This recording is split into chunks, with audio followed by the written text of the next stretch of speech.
What's going on, everybody? Yeah, just want to get on here and bring everybody back to now. Appreciate y'all being here and vibing with me for a bit. Yeah, today I'd like to talk a little bit about, for one, feeling good and the importance of feeling good right now. And getting out of the concept of like waiting. It's being one of those like kind of subtleties that I've experienced for a while, and it's not until it kind of bubbles up to the surface that you start to address these things. But that is something that's hitting my radar. Is just not so much like waiting for things to be different, waiting for some imaginary future, but really making peace with what is now, and having a hopeful vision of what's unfolding next. Getting out of the concept of like the old man that's like viewed the world in this linear progression where there's what's going to go on at the end of the week, and what's going on next month, and what's my 5-year plan, what's my what's going on, who's going to be the next president in 4 years, and what's the direction of our country, and all these kind of like shit that doesn't matter. So much of politics is just mental masturbation, really. And continuing on trying to like, oh, what's the Republicans doing? What's the Democrats doing? And what's going on right now? That's what's matter. What's going on with your consciousness? Let's start working on what feels good right now. Let's expand the goodness, the feeling of well-being, of whole and completeness, and excitement for what's going to unfold next.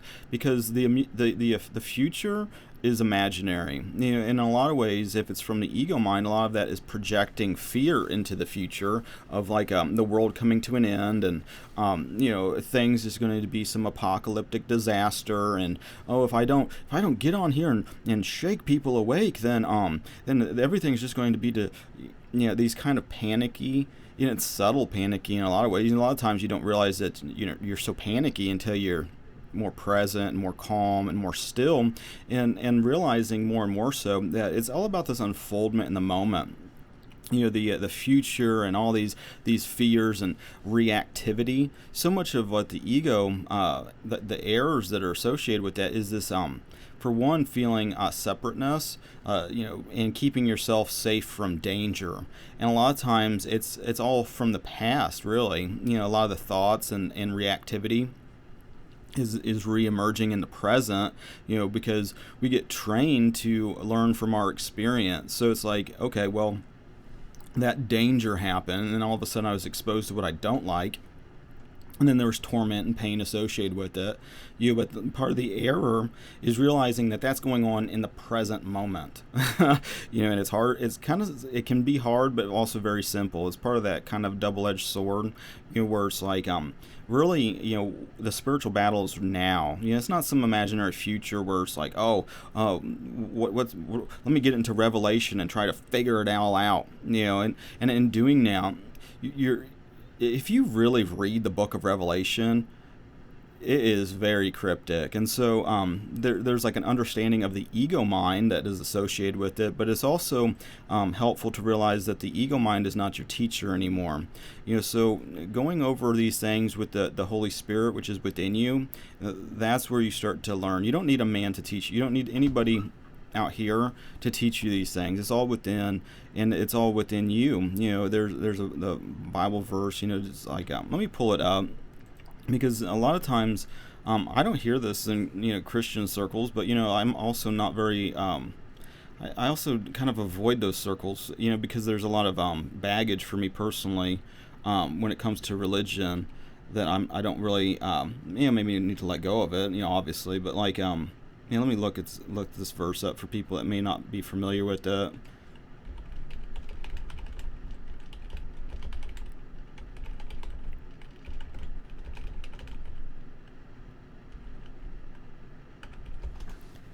And I'll read it out of the King James Version.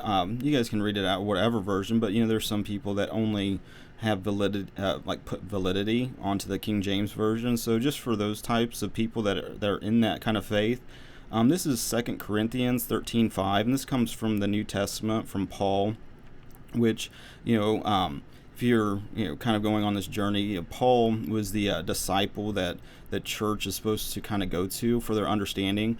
Me personally, I focused a lot more on what Jesus, personally was saying, and but also being kind of this whole kind of flow of the new man versus the old man, and the carnal mind, versus a lot of these are spiritual concepts from Paul, in the under grace, the grace gospel here. So in 2 Corinthians 13:5, it says, "Examine yourselves whether ye be in the faith. Prove your own selves. Know ye not your own selves how that Jesus Christ is in you, except ye be reprobates." And you can look at that at different verses and all that kind of stuff. And this is one of those verses, if you get into Neville Goddard, he kind of, brings it to your attention. It's like, Jesus is in you. So really keeping your mindset on that, and getting out of this concept of these external circumstances and events, and these, external maybe force. You start to really go on this path yourself. You start to see it through knowledge, through experience, how powerful, your inner state of consciousness is in your perspective of reality. And so as you kind of renew your mind, which is kind of what we're called to do, is let go of this old man, the ego mind, and create a new self that's connected in the body of Christ. Exploring who you are now, and the new you, the new creation, and everything's new and different and unique. And it's like that old mind from the past is constantly trying to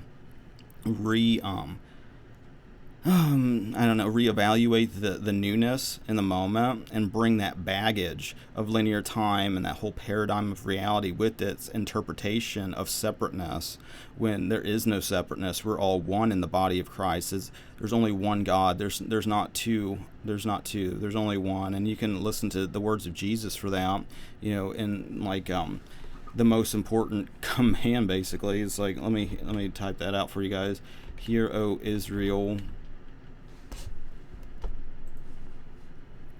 This is in Deuteronomy. So that's, I think, the Old Testament there. The greatest commandment. Hear, O Israel, and be careful to... I'm just reading this out of the study Bible, but out of the King James. Hear, O Israel, the Lord our God is one Lord. And this is in Deuteronomy, but it's also in a parallel verse from Jesus. Because, during this time period... here we go. Let me just read this. Mark 12:29. And this is out of the King James Bible. And Jesus answered him, "The first of all the commandments is, Hear, O Israel, the Lord our God is one Lord." Here out of the study Bible, it's labeled the greatest commandment. Now one of the scribes had come up and heard their debate. Noticing how well Jesus had answered them, he asked him, "Which commandment is the most important of all?" So this is, the most important commandment or whatever. And Jesus replied, "This is the most important. Hear, O Israel, the Lord our God, the Lord is one. Love the Lord your God with all your heart and all your soul and with all your mind and all your strength." And that's where it kind of cuts off. But then, then it also says love others as yourself. So if you, we can read that too. Love your neighbor as yourself. So you can almost get an ego interpretation, of that. And you can also look at that with newness. If you ask the Holy Spirit, it's like, okay, well, my old man thinks I know what that means, but I'm open, being new to exploring that newness. And so, with that, looking at everybody as being connected, being one in the body of Christ, you start to understand how, when you're starting to judge others and judging situations, circumstances, events, all these things that are hitting your radar in the present moment as being inferior, or the ego mind likes to sort everything into, oh, this is a good category and this is a bad category. It's constantly, well, this is good, this is bad, this is, making these judgments all the time. A lot of times they're quick, just snap judgments. But when you start to realize that, in a lot of ways that the external reality is mirroring states of consciousness within you, well, if you're looking outside of yourself and judging it, you're ultimately judging yourself. And if you're condemning what you're seeing outside of you, you're condemning an aspect of yourself. And that's part of the reason why it feels shitty to do that. But part of the new nature is to let go of the old nature that does that just almost seemingly automatically. It's not, but it almost is such a habituated pattern that it's until you start to kind of catch yourself doing that more and more so each day. It can almost start to run unconsciously, and when you're in the unconscious, in these unconscious patterns, a lot of times that separateness creates fear. Fear of others, fear of situations, fear of some existential threat, fear of you know what that feels like. It's constricting, and it's energy draining, and it's something that you deal with now. It's something that happens always in the moment. Some of these little fears, these little scraps that pop up. The cat got outside. Is it going to be okay? It's like, oh, it gets outside all the time, and it's it always comes back. It's fine. But if you are really kind of judging all of these things and making them real, and then creating battles to fight. That's me personally. I've been triggered by the media, probably since George Bush. I mean, this is not a new thing for me. And realizing, I'd see an article, I get triggered. It's like, oh, these liars, and just be pissed, and making it real, like that, like there's some authority. And because they're an authority, then all of a sudden it's something to battle against, and I'm making it real so I can fight against it, even though a lot of times that's like kind of like the downward spiral, because then you start wrestling with it, and then you're wrestling with yourself, in thoughts, and then next thing your vibe is getting more and more resistance. And what's been helpful for me lately is really letting go, surrendering.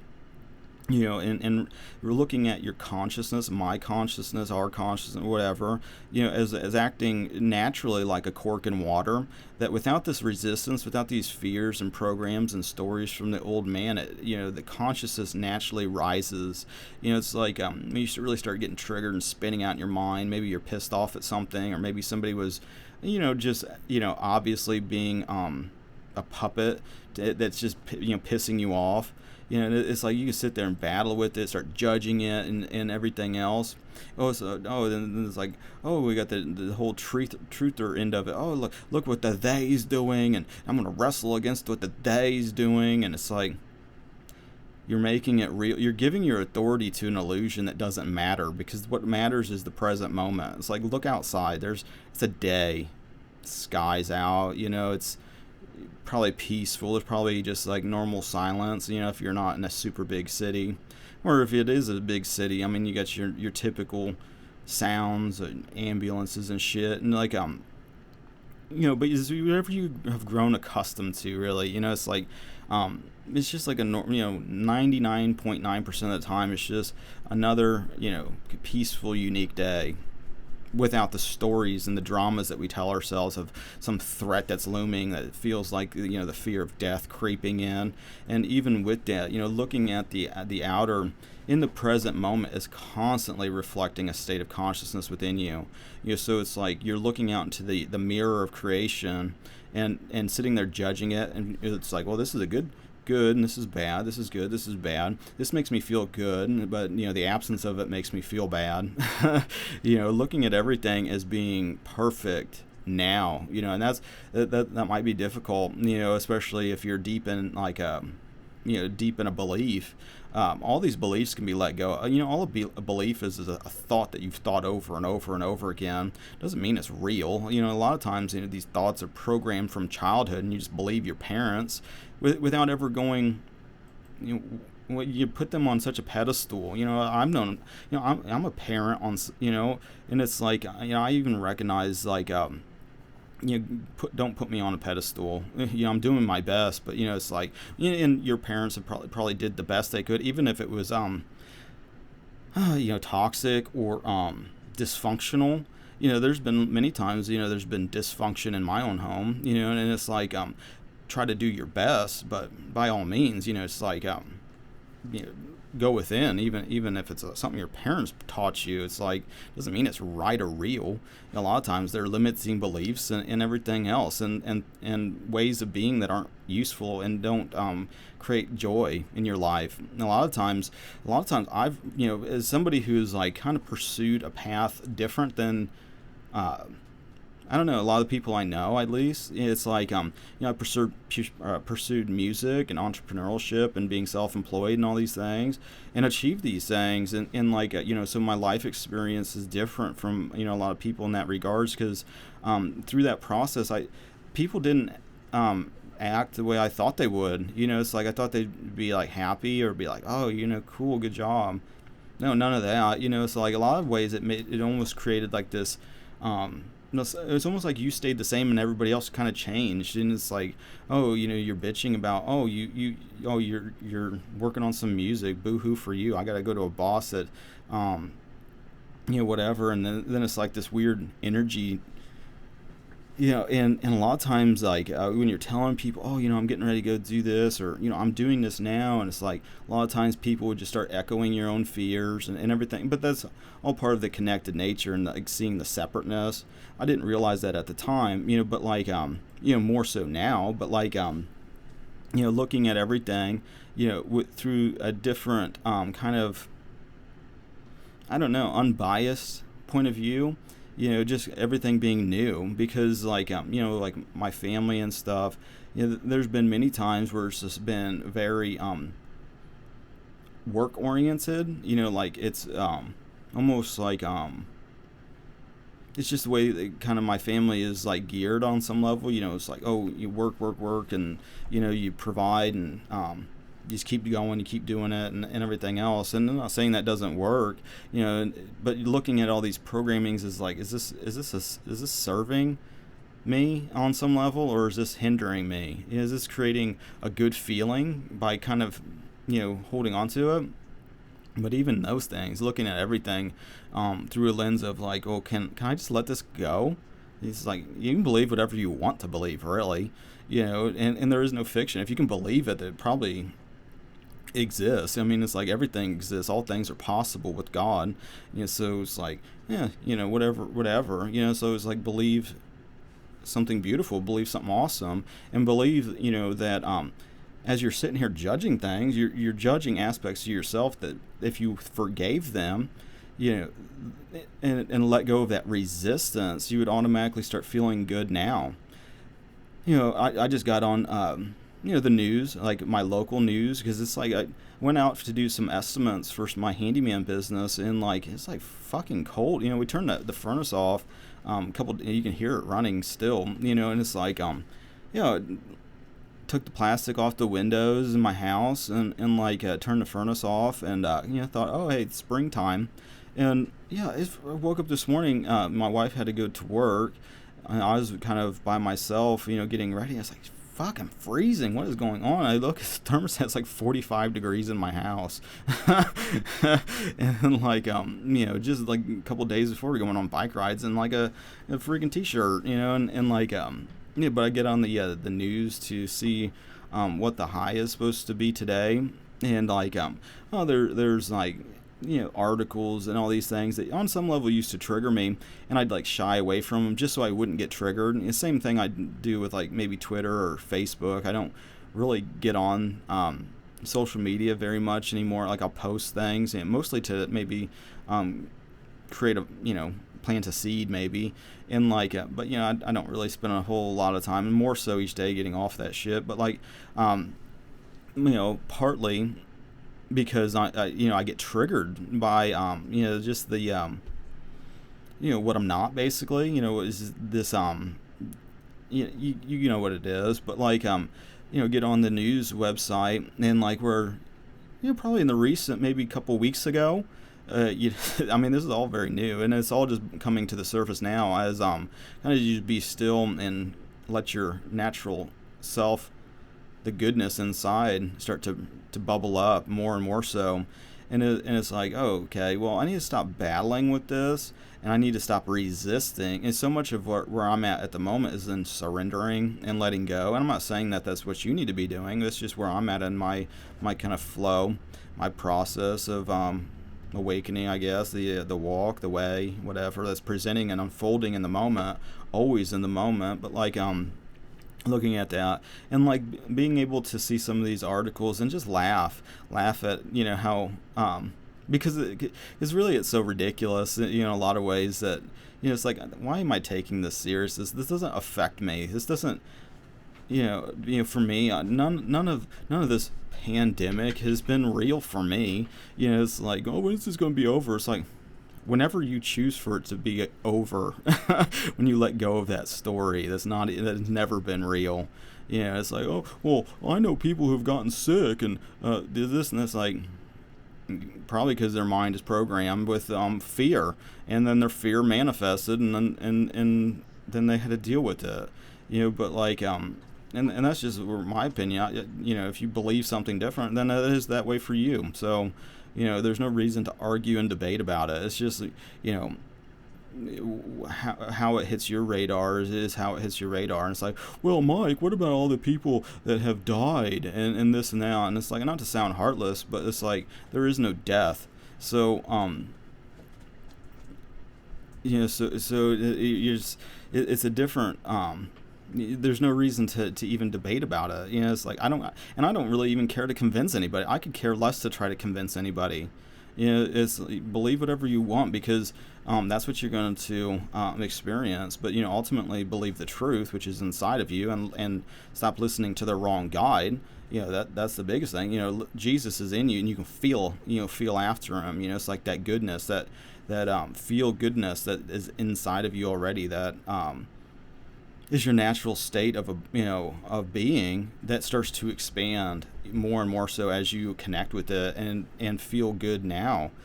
Start to really raise that energy up by just being still and just allowing your natural state to emerge without sitting there, oh, I just got a thought, and I'm going to just, new world order, I'm going to just sit here and I'm going to spin out for a while, just feeling like a victim and like handing over my power, and I'm just going to be obedient to nonsense.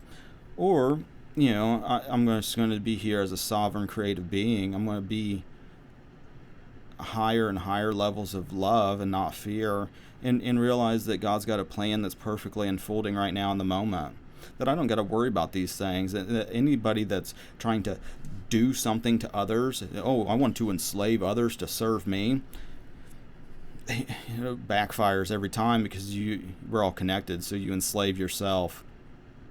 And so, do you want to keep doing that? Do you want to keep suffering and enslaving yourself and living in these patterns of unconscious manifestation of fear that basically is your experience as you go down the vertical? Or do you want to change that around and start moving up the vertical dimension of reality?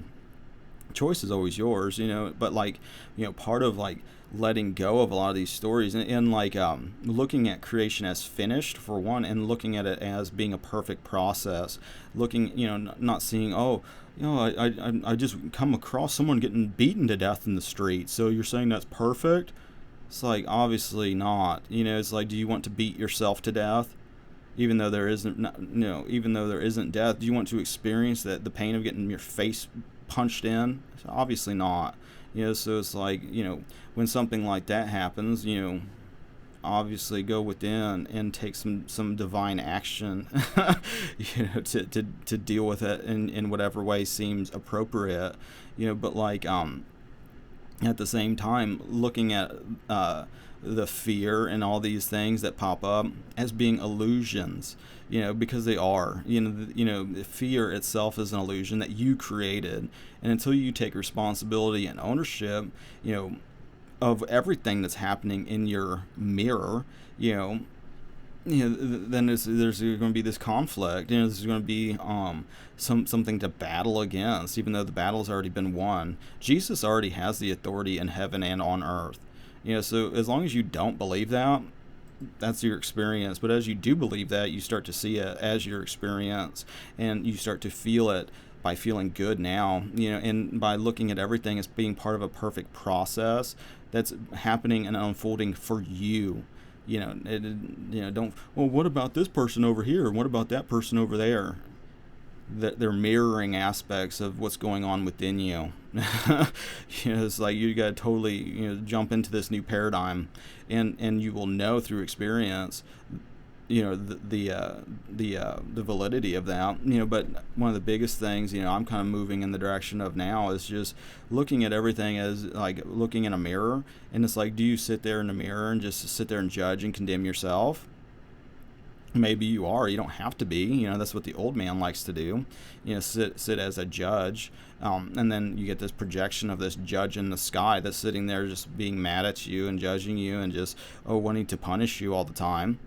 Or you can just let that go, and start looking at the beautiful. Looking at the lovely things. What would you desire to be instead? What you're not. That just all of a sudden just gave you a great contrast to move in the direction of what you are, and to let your feeling, how good does that make you feel to think those thoughts?